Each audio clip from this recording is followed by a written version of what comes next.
السلام علیکم لسنرز، کیسے ہیں آپ سب؟ امید ہے خیریت سے ہوں گے۔ تو چلیے شروع کرتے ہیں آج کے ناول کی فرسٹ ایپیسوڈ۔ یہ ایک ناول ہے ستارہ زیست، جس کی رائٹر ہے مصباح وان۔ آئی ہوپ آپ کو انجوائے کریں گے۔ وہ ساری رات ایک لمحے کے لیے بھی نہیں سو پایا تھا۔ بار بار ایک ہی خیال دل و دماغ پر چھا رہا تھا۔ دور کہیں ہوتی فجر کی اذان اس کی سماعت سے ٹکرائی تو اٹھ کر بیٹھ گیا۔ خاموشی میں اس آواز نے اسے جھنجھوڑا تھا۔ وہ اٹھ کر واش روم کی طرف بڑھا اور اندھیرے میں بٹن پر ہاتھ مارا تو واش روم میں بلب کی روشنی پھیل گئی۔ چند قدم آگے بڑھ کر آئینے میں خود کو دیکھا۔ وجیح چہرے پر تھپڑ اور گردن پر انگلیوں اور خراشوں کے نشان بہت واضح تھے۔ اس کے اندر ایک بار پھر غصے کی شدید لہر ابھری۔ دانت اور مٹھیاں بھینچ کر چند لمحے دیکھتا رہا اور پھر ذہن میں وہی سوچ جس نے اسے پوری رات بے چین رکھا تھا ابھری۔ وہ وہاں ہوگی یا نہیں؟ واپس مڑا اور کمرے میں آ کر اپنے بستر پر بیٹھ گیا۔ ہاتھوں کی انگلیاں آپس میں پھنسا کر کچھ سوچا۔ پھر اپنے سامنے الٹے پڑے جوگرز کو دیکھا جو اس کے ذہن میں بہت کچھ واضح ہوا۔ فیصلہ کر کے تیزی سے اٹھا، دوسرا جوگر اور جرابیں ڈھونڈ کر پہنی۔ سردی اور اندھیرے کی پرواہ کیے بغیر جینز اور آدھی آستین والی سفید ٹی شرٹ میں ہی باہر کی طرف بھاگا۔ کل شام جب وہ گھر پہنچا تھا تو بے حد صدمے میں تھا۔ وہ کبھی سوچ بھی نہیں سکتا تھا کہ کبھی اسے اس قسم کی صورتحال کا بھی سامنا کرنا پڑ سکتا ہے۔ صدمے کے بعد وہ شدید قسم کا غصہ تھا جو اسے اپنی لپیٹ میں لینے لگا۔ وہ کسی بھی طرح اس قسم کے سلوک کا مستحق نہیں تھا۔ پھر خود کو اس غصے اور تکلیف سے نکالنے کے لیے کوشش کرنے لگا کہ اس واقعے کو بھول جائے۔ جو ہوا سو ہوا، اسے بھول جانا ہے اور کبھی دوبارہ وہاں نہیں جانا۔ بلکہ وہ یہ کالج ہی چھوڑ دے گا، وہ کہیں اور جاب تلاش کر لے گا۔ لیکن اس سب کے باوجود ایک بات اسے بے حد مضطرب کر رہی تھی کہ وہ وہاں ہوگی یا نہیں۔ ساری رات اس سوچ کو جھٹکنے کے بعد صبح جب اس کی نگاہ پر جو گر پڑی تھی تو اس نے سوچا اسے وہاں جا کر دیکھ لینا چاہیے۔ بھاگتے ہوئے اس کا سانس پھولنے لگا تھا۔ دل کی دھڑکن تیز ہو گئی تھی۔ ایسا پہلے کبھی نہیں ہوا تھا۔ روزانہ اس سے کہیں زیادہ بھاگتا تھا۔ روزانہ دوڑنا اور سخت جسمانی ورزش اس کا معمول تھا۔ لیکن کل صبح کے واقعے اور سنسنی کی وجہ سے ایسا ہو رہا تھا۔ جس نے دروازے پر رک کر سانس بحال کرنے کی کوشش کی، اپنے سینے پر ہاتھ رکھ کر خود پر قابو کیا اور ایک جھٹکے سے دروازہ کھول کر اندر داخل ہوا۔ وہ کرسی کے ساتھ اوندھے منہ پڑی تھی، بالکل اسی جگہ جہاں وہ کل گری تھی۔ تقی نے پوری رات سوچا تھا وہ وہاں ہوگی یا نہیں۔ یہ نہیں سوچا تھا کہ اگر وہ وہاں ہوئی تو کیا کرے گا۔ ارسا کا ذہن بالکل معاف ہو رہا تھا۔ وہ کچھ سوچ سمجھ نہیں پا رہی تھی کہ یہ کیا ہو رہا ہے۔ اسے محسوس ہو رہا تھا کہ جسم میں طاقت بالکل ختم ہو گئی ہے اور اندر سے کوئی کاٹ رہا تھا۔ عجیب اندھیرا سا تھا۔ پوری طاقت لگا کر آنکھیں کھولنے پر بھی دائرے سے بنے نظر آتے۔ آہستہ آہستہ اسے محسوس ہوا کہ کوئی سہارا دے کر کچھ پلانے کی کوشش کر رہا ہے۔ ارسا کرواہٹ محسوس کرتے ہوئے پی رہی تھی۔ اچانک اسے لگا یہ مشروب اندر گھوم کر واپس آ رہا ہے۔ متلی کی کیفیت محسوس کرتے ہوئے اس نے منہ پھیر کر خود کو مزید پینے سے بچایا۔ پلانے والے نے سمجھ کر اسے واپس لٹا دیا۔ بہت دیر بعد جب اس کیفیت سے نکلی اور واپس اپنی غنودگی میں جا رہی تھی کہ پھر کوئی اسے اٹھانے لگا۔ اس بار وہ اسے دوا کھلانے کی کوشش کر رہا تھا۔ بمشکل دوا نگل کر وہ پھر سو گئی۔ صبح تک ارسا کی طبیعت سنبھل گئی تھی۔ تقی نے اسے جگا کر اس کے بیڈ کے ساتھ رکھی میز کی طرف اشارہ کر کے کچھ کہا اور خود چلا گیا۔ ارسا کوشش کر کے اٹھ گئی۔ وہ 2 دن بعد ہوش میں آئی تھی۔ اسے بے حد نکاہت محسوس ہو رہی تھی۔ اس نے کمرے میں نگاہ دوڑائی۔ اب اس کے ذہن کی سوئی سی کیفیت سے نکل رہا تھا۔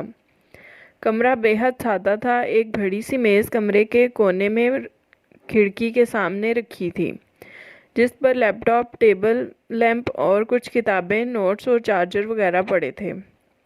اس کے علاوہ 2 پلنگ، جن میں سے ایک پر وہ خود ابھی بیٹھی تھی اور ان کے درمیان چھوٹی سی کمزور سی میز تھی جس پر اس کا ناشتہ اور دوا رکھی تھی۔ سامنے 2 دروازے تھے، ایک دروازہ کھلا تھا جو کچن کا تھا اور دوسرا یقیناً واش روم کا تھا۔ گردن گھما کر دیکھنے پر نظر آتا تیسرا دروازہ صحن میں کھلتا تھا۔ یہاں بیٹھے وہ اتنا ہی دیکھ سکتی تھی، اس لیے ہمت کر کے اٹھی اور دیوار کو پکڑتی بند دروازے تک پہنچی۔ اسے دھکیلا، اس کے اندر کے اندازے کے مطابق وہ واش روم ہی تھا۔ اندر ایک بڑا پرانا شیشہ نظر آیا، قریب جا کر دیکھنے پر اسے اپنے ماتھے پر پٹی بندھی نظر آئی۔ پھٹے ہونٹ پر کھرنڈ آ گیا تھا، آس پاس کی جگہ نیلی پڑی ہوئی تھی۔ اس نے ہاتھ سے ہونٹ کے زخم کو چھوا، پھر ٹوٹی کھول کر ہاتھ بہتے پانی کے نیچے رکھے۔ بائیں ہاتھ کی کلائی میں بے حد درد ہو رہا تھا۔ تکلیف برداشت کرتے ہوئے اس نے ہاتھ دھوئے اور گیلے ہاتھ چہرے پر پھیرے۔ مزید کھڑا ہونا مشکل ہو رہا تھا۔ بے حد کمزوری اور نکاہت کی وجہ سے وہ واش روم تک جانا بھی ایک بڑی مشقت ثابت ہوا تھا۔ واپس آ کر پلنگ پر ٹھہر گئی تھی، لیکن پھر سے ہمت کر کے اٹھی اور ناشتے کی طرف متوجہ ہوئی۔ چائے کا کپ، جیم، ڈبل روٹی اور ابلا ہوا انڈا، ایسا ناشتہ عرصہ نے پہلے کبھی نہیں کیا تھا۔ عرصہ ناشتے میں بھی چائے پینے کی عادی نہیں تھی اور یہ تو اب ویسے بھی پینے کے قابل نہیں رہی تھی۔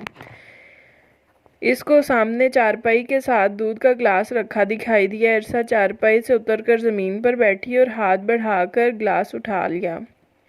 گلاس میز پر رکھ کر چارپائی کا سہارے اٹھی۔ یہ یقیناً وہی دودھ تھا جو تقی رات کو اسے پلانے کی کوشش کر رہا تھا۔ گلاس کو تقی نے نوٹ پیڈ سے ڈھانپ دیا تھا۔ گلاس تقریباً بھرا ہوا ہی تھا، اس چائے سے یہی بہتر تھا، اس نے سوچا۔ سردی کی وجہ سے دودھ بھی ٹھنڈا تھا۔ عرصہ نے گھونٹ بھرا، اس کا ذائقہ اچھا تھا۔ دوسرے تیسرے گھونٹ پر اسے اندازہ ہوا کہ دودھ میں شہد بھی ملا ہوا ہے۔ اس نے گلاس پورا خالی کر دیا۔ اس نے میز پر رکھے ہوئے ناشتے میں سے کسی چیز کو ہاتھ نہیں لگایا، پھر چارپائیوں اور دیوار کا سہارا لیتے کمرے سے باہر نکل آئی۔ صحن میں چمکیلی دھوپ پھیلی تھی۔ اس گھر میں ایک ہی کمرہ تھا۔ کمرے سے باہر ایک چبوترا اور آگے کچا صحن تھا۔ صحن میں ایک نیم کا درخت لگا ہوا تھا۔ چبوترا اونچا تھا۔ عرصہ آگے بڑھ کر ٹانگیں لٹکا کر بیٹھ گئی۔ زمین ابھی تک سرد تھی، لیکن دھوپ سامنے سے پڑ رہی تھی، جس کی وجہ سے اسے سکون محسوس ہو رہا تھا اور اس کے بے جان وجود میں جان پڑ گئی تھی۔ کیا ہوا ہے میرے ساتھ؟ عرصہ نے سوچنے کی کوشش کی۔ آج سے 2 دن پہلے کی شام تھی۔ وہ سردیوں کے شروع کے دن تھے، لیکن رات اور صبح وقفے سے ہونے والی بارش کی وجہ سے سردی کی شدت بہت بڑھ گئی تھی۔ شام کو جب عرصہ اور نور اکیڈمی جا رہی تھی، عرصہ نے نور کو بتایا، آج الشبہ اور اس کی کزن دونوں نہیں آئیں۔ الشبہ نے ٹیکسٹ کیا ہے، ہم بھی آج جلدی فارغ ہو جائیں گے۔ نور نے ایک نظر عرصہ کو دیکھا، بولی کچھ نہیں، لیکن اکیڈمی کے قریب جا کر رک گئی۔ مجھے نہیں جانا، تم جاؤ، میں واپس جا رہی ہوں۔ لیکن کیوں؟ عرصہ کو اچنبھا ہوا۔ میری مرضی، نور ہٹ دھرمی سے بولی۔ لیکن نور، اکیڈمی کے دروازے سے واپس کیوں جا رہی ہو آخر؟ عرصہ کو اکیلے رہ جانے کا خیال سے پریشانی ہوئی۔ میں نے کہا نا، میری مرضی، تم جاؤ، نور نے بھڑک کر تیز آواز میں کہتے ہوئے قدم واپس موڑ لیے۔ اس کے اونچا بولنے پر عرصہ سہم جاتی تھی۔ نور، ایسا مت کرو پلیز۔ عرصہ منمنا کر رہ گئی۔ اس میں اتنی ہمت نہیں تھی کہ اپنی چھوٹی بہن کی مرضی کے خلاف اس کے ساتھ واپس جاتی۔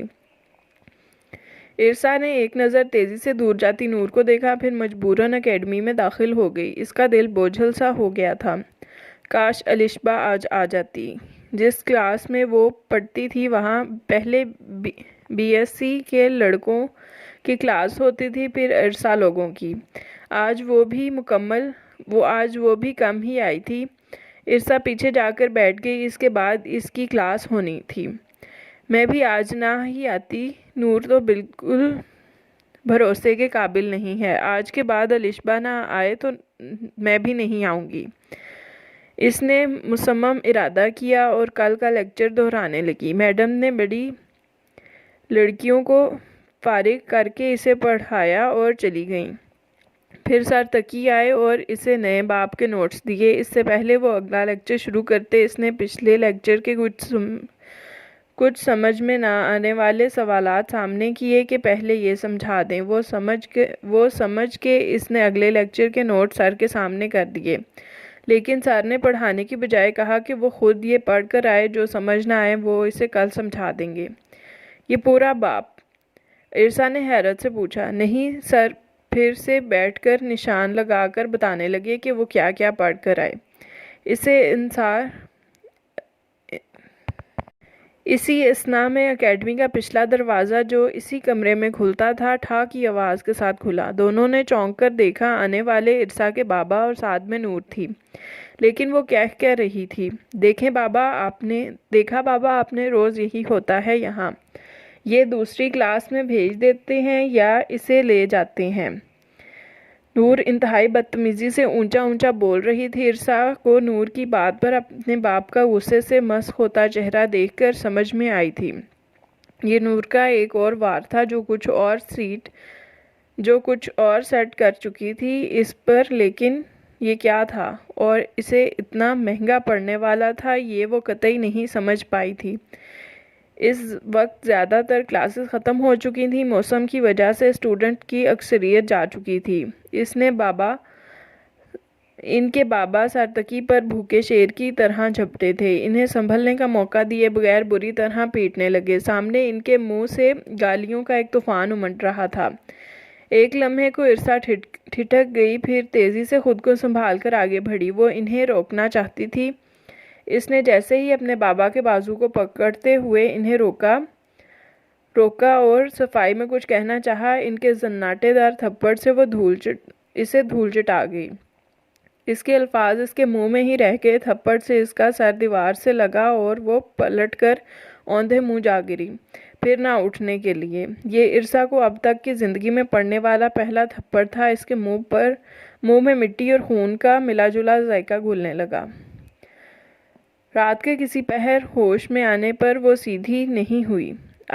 اسے اب کبھی نہیں اٹھنا تھا، اس سب کے بعد تو کبھی نہیں۔ اتنا گھٹیا الزام، جانوروں سے بدتر سلوک، مجھے مارا اور پھینک کر چلے گئے۔ کسی کا سگا باپ ایسا سلوک کر سکتا ہے اپنی اولاد کے ساتھ؟ مگر پھر کوئی آیا، اس کا بازو دبوچا اور گھسیٹتے ہوئے لے جا کر کسی کمرے میں چارپائی پر پھینک دیا اور خود کہیں چلا گیا۔ اندھیرا روشنی میں بدل رہا تھا۔ پھر کچھ لوگ آئے وہاں، ان میں سے ایک عورت بھی تھی جو اس کا خون صاف کر کے پٹی کر رہی تھی، لیکن پھر جو ہوا وہ اس کی زندگی میں ہونے والی ایک بہت بڑی تبدیلی تھی۔ صرف اس کی ہی نہیں، کسی اور کی بھی زندگی بدل گئی تھی۔ ایک دوسرے سے یکسر مختلف اور انجان لوگوں کے درمیان ایک تعلق، ایک رشتہ قائم ہو گیا۔ ارسا اور تقی کا نکاح۔ تقی اسلام آباد کے کچھ عرصہ پہلے آنے والی کیمسٹری کا نیا ٹیچر۔ اس نے خوفزدہ ہو کر یہاں سے وہاں دیکھا۔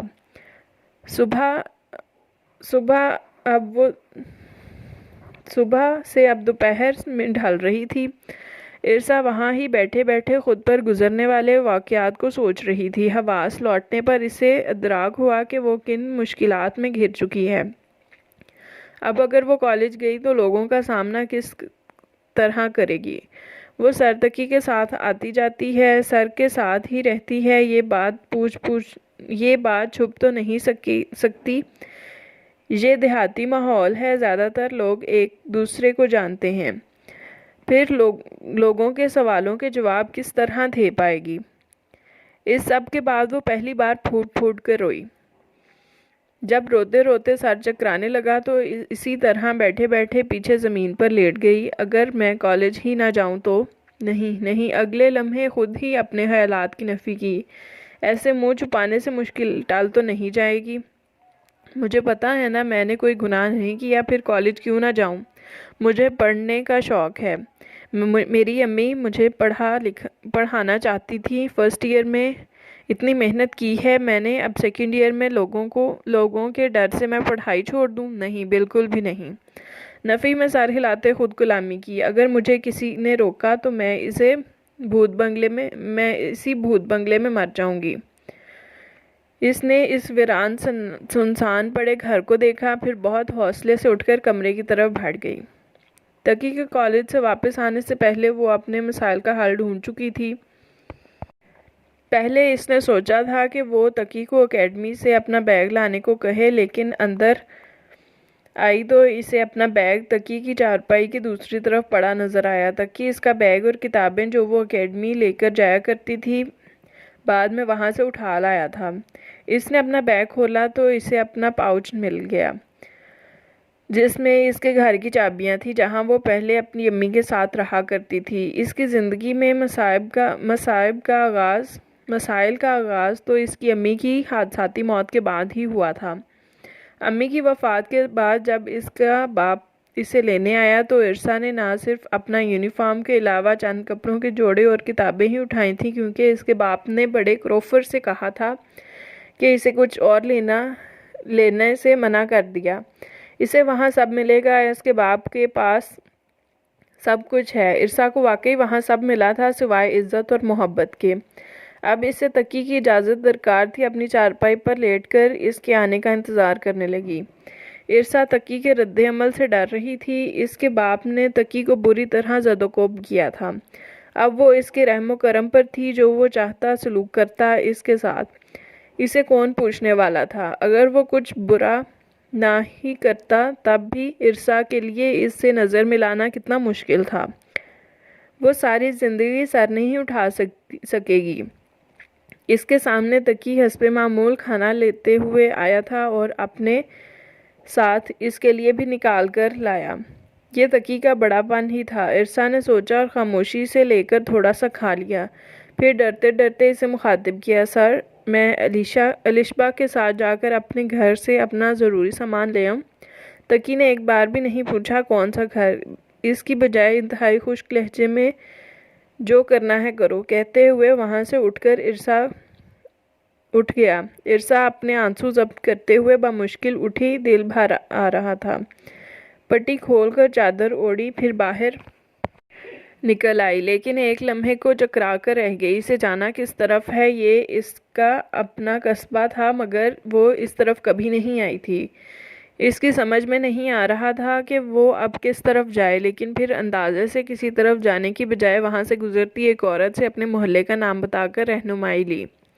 اس نے سوچا اس نے چادر سے اپنا منہ ڈھانپ لیا۔ آنسو اس کی چادر میں جذب ہو رہے تھے۔ وہ بہت مہینوں بعد اس طرف آئی تھی۔ الشبا کے گھر کے دروازے کو دیکھ کر اسے لگا جیسے لمبی مسافت کے بعد لٹی پٹی اپنوں میں پہنچ گئی ہو۔ الشبا کے گھر کا گیٹ کھٹکھٹانے سے پہلے مڑ کر اس کے مقابل اپنے گھر کو دیکھا۔ اس کے دل میں ٹیس سی اٹھی۔ پہلے سب کتنا اچھا تھا۔ اس نے ایک ہچکی لی، پھر بہتی آنکھوں کے ساتھ الشبا کے گھر کا گیٹ دونوں ہاتھوں سے پیٹ ڈالا۔ وہ کن دقتوں سے یہاں تک پہنچی تھی یہ بس وہی جانتی تھی۔ گیٹ الشبا کی چھوٹی بہن نے کھولا۔ حیران نظروں سے روتی ہوئی عرصہ کو دیکھ کر پوچھا، عرصہ باجی کیا ہوا؟ پھر اندر کی طرف منہ کر کے زور سے الشبا کو آواز دی۔ الشبا کچن سے نکلی، عرصہ کو دیکھ کر دوڑتی ہوئی اس تک پہنچی۔ بے اختیار اسے گلے لگاتے ہوئے پریشانی سے پوچھنے لگی، عرصہ کیا ہوا؟ کہاں غائب ہو؟ 2 دن سے کالج کیوں نہیں آ رہی؟ اور یہ زخم کس نے مارا ہے تمہیں؟ کوئی جواب دیے بغیر عرصہ الشبا کے گلے لگی ہچکیوں سے روتی رہی۔ کچھ تو بولو۔ الشبا کا دل ہول رہا تھا۔ بہت دیر بعد سنبھل کر پانی پیا اور الشبا کو ساری بات بتائی۔ پوری بات سن کر الشبا کے تو ہوش ہی اڑ گئے۔ وہ منہ پر ہاتھ رکھے کتنی ہی دیر صدمے کے عالم میں بیٹھی رہی۔ میرے خدایا، نور ایسا کیسے کر سکتی ہے؟ اور تمہارے فادر تمہاری شادی ہو گئی، وہ بھی سر تقی کے ساتھ؟ وہ تو اس علاقے کے ہیں بھی نہیں۔ وہ ہیں کون ہیں؟ کہاں سے آئے ہیں؟ یہ تو شاید ٹیچرز کو بھی نہیں پتا۔ بے یقینی سے تیزی بولتے وہ گڑبڑائی۔ اسے احساس ہوا کہ وہ اپنی دوست کو مزید پریشان کر رہی ہے۔ خیر پرنسپل صاحب کو تو پتہ ہی ہوگا سر کے بارے میں سب۔ ظاہر ہے انہوں نے کچھ سوچ کر ہی یہ کیا ہوگا۔ اللہ بہتر کرے گا، تم حوصلہ رکھو۔ اب کے ڈھارس بندھائی، اتنا کچھ ہو گیا تمہارے ساتھ اور ہمیں پتہ ہی نہیں چلا۔ تمہارے کالج نہ آنے پر میں نے تمہیں کالز کرتی رہی، تمہارے کالج نہ آنے پر میں نے تمہیں کالز کرتی رہی، لیکن کسی نے پک نہیں کی، اور پھر کل نمبر ہی آف ہو گیا۔ موبائل کی بیٹری ختم ہو گئی ہوگی، الشبا خود کلامی کے انداز میں بولی۔ الشبا باقی چیزیں تو میں یہاں سے لے جاؤں گی، پرانی یونیفارم بھی رکھا ہے، لیکن آدھی کتابیں اور نوٹس تو وہاں ہی رہ گئے۔ عرصا نے وہ بات کی جس کے لیے وہ یہاں آئی تھی۔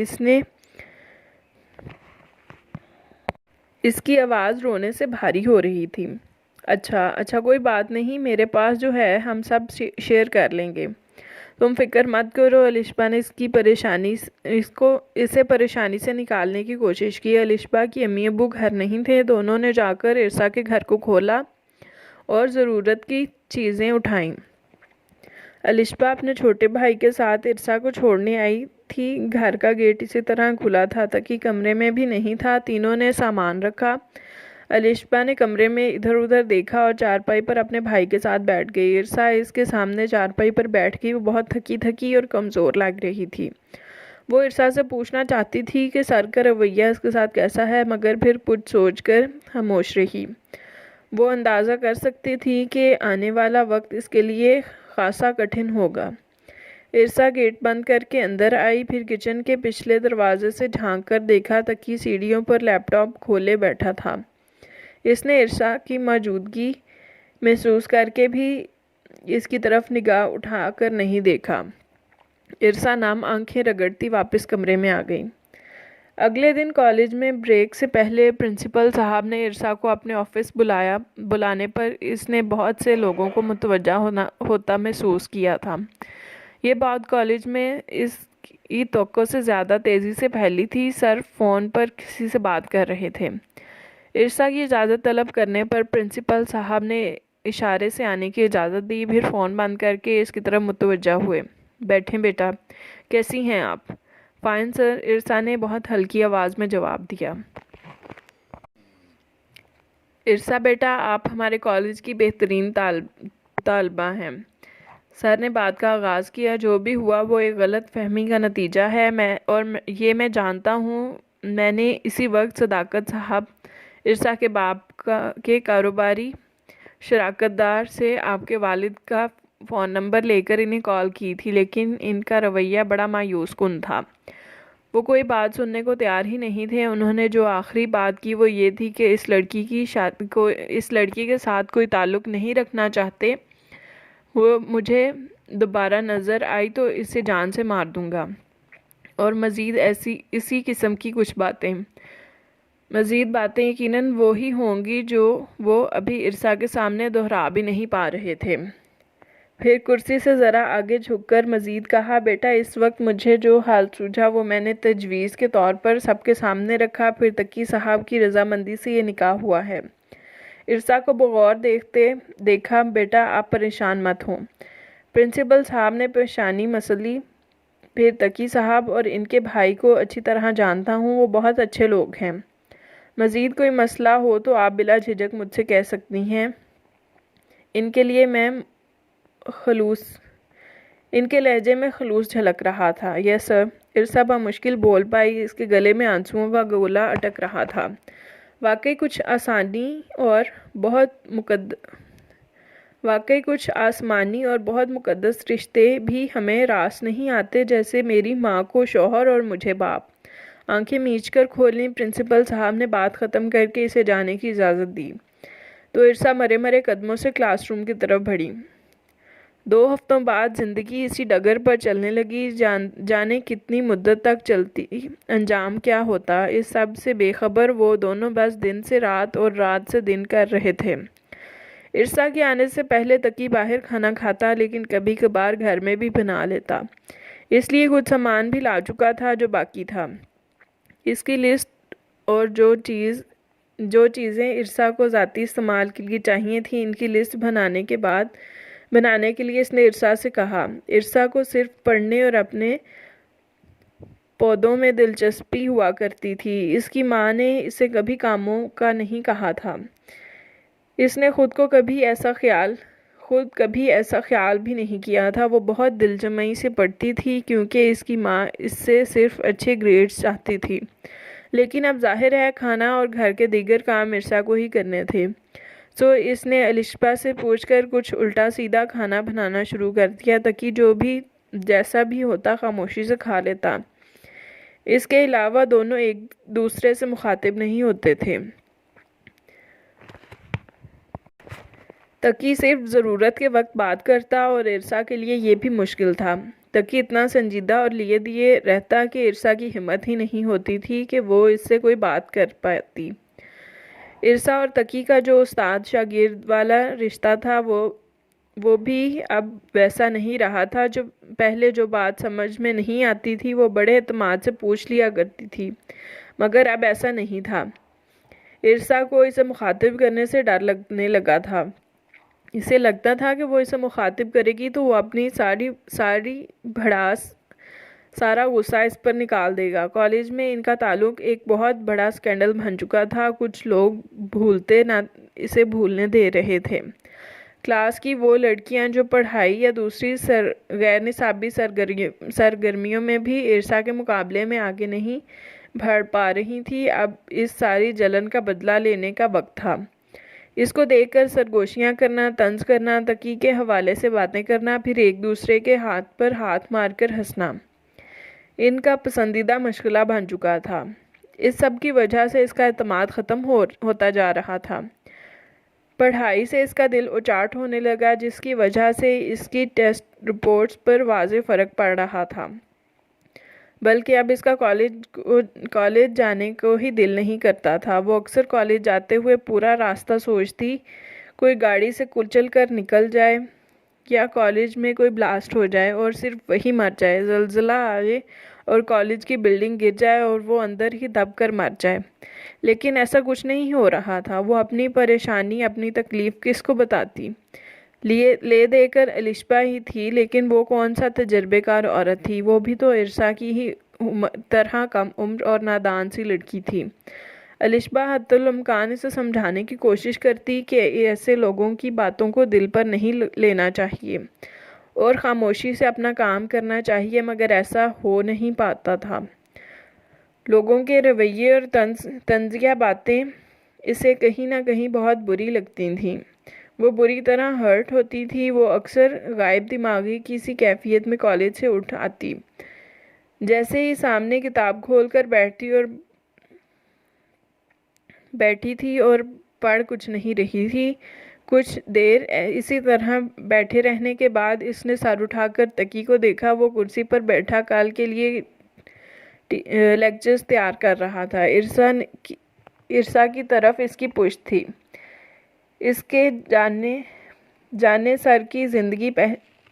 آ جانے سے پہلے جانے سر کی زندگی کیسی تھی، کون کون تھا ان کی زندگی میں، پتہ نہیں کتنے لوگوں کی ذمہ داری تھی ان پر، اور مجھے میری تمام ضروریات کے ساتھ ان کے سر پر تھوپ دیا گیا۔ وہ تقی کے بارے میں ابھی تک کچھ نہیں جانتی تھی، کیونکہ تقی نے اس کو اپنے بارے میں کچھ بتایا ہی نہیں تھا، نہ اس سے کبھی کچھ پوچھا تھا۔ لیکن تقی کے رویے سے ایک بات سمجھ چکی تھی، وہ اسے سخت ناپسند کرتا تھا۔ اس دن اردو کی کلاس تھی، آخری پیریڈ تھا، لیکن سر نہیں آئے تھے۔ سر حمید بڑی عمر کے شفیق سے پروفیسر تھے۔ ارسا تشریح میں لکھنے کے لیے حوالے کے شعر نوٹ کر رہی تھی جو سر نے لکھوائے تھے، لیکن ارسا نوٹ نہیں کر سکتی تھی۔ ارسا کو شعر یاد نہیں رہتے تھے، لکھ کر بار بار دہرانے پڑتے تھے جب ہی کچھ یاد رہتے تھے۔ تھوڑی دیر بعد تقی کلاس میں داخل ہوا۔ سب لڑکیاں اس کی طرف متوجہ ہوئیں۔ درمیان سے کسی کی آواز آئی، سر یہ تو سر حمید کی کلاس ہے۔ جی وہ نہیں آئے، اس لیے مجھے بھیج دیا گیا ہے۔ تقی نے نظریں گھما کر بولنے والی کو تلاش کرنا چاہا۔ سر ان کے فادر کی ڈیتھ ہو گئی ہے، رافعہ نے بتایا۔ ان کے فادر ابھی تک زندہ تھے؟ تقی معصومیت بھری حیرت سے بولا اور ہاتھ میں پکڑی کتاب کھول لی۔ ارسا سمیت پوری کلاس کے چہرے پر دبی دبی مسکراہٹ ابھری۔ یہ بھی نا ساتھی ٹیچر کے بارے میں بھی کچھ ایسے لا علم ہو سکتا ہے بھلا۔ ارسا نے الشبا کو دیکھا، شاید وہ بھی یہی سوچ رہی تھی۔ سر آپ کے فادر ہیں؟ عرفا نے بڑی ہمت دکھائی۔ یہی بہتر ہے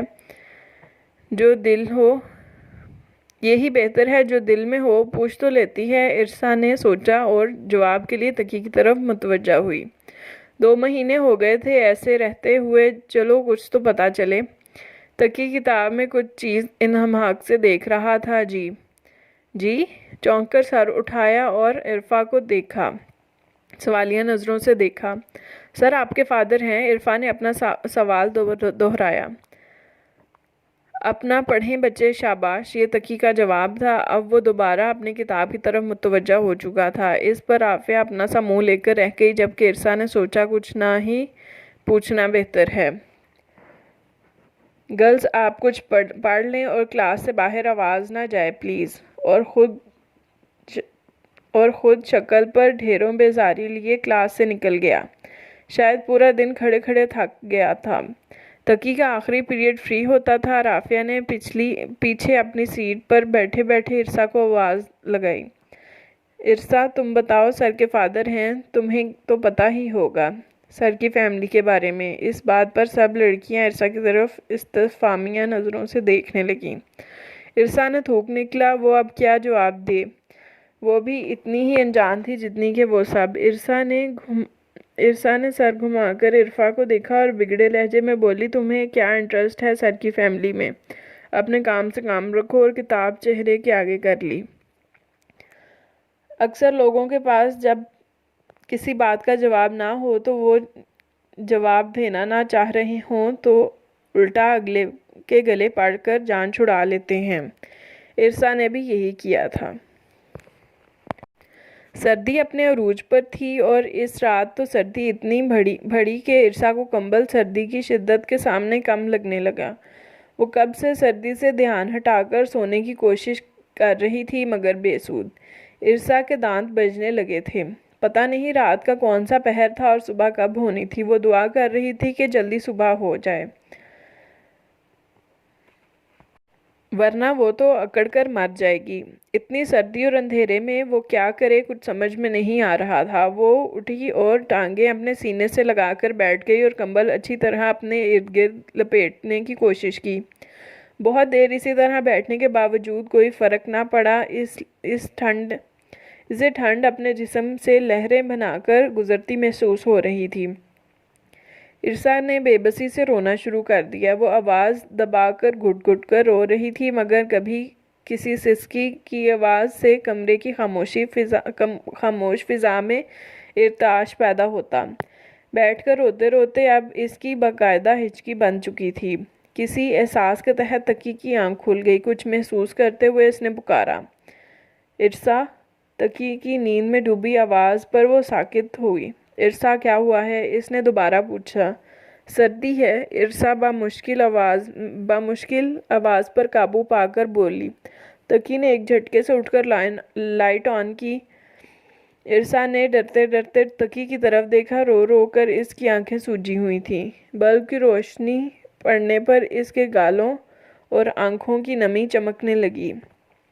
وہ پتہ نہیں کب سے رو رہی تھی۔ تقی اب دونوں ہاتھ سر پر رکھے حیرت سے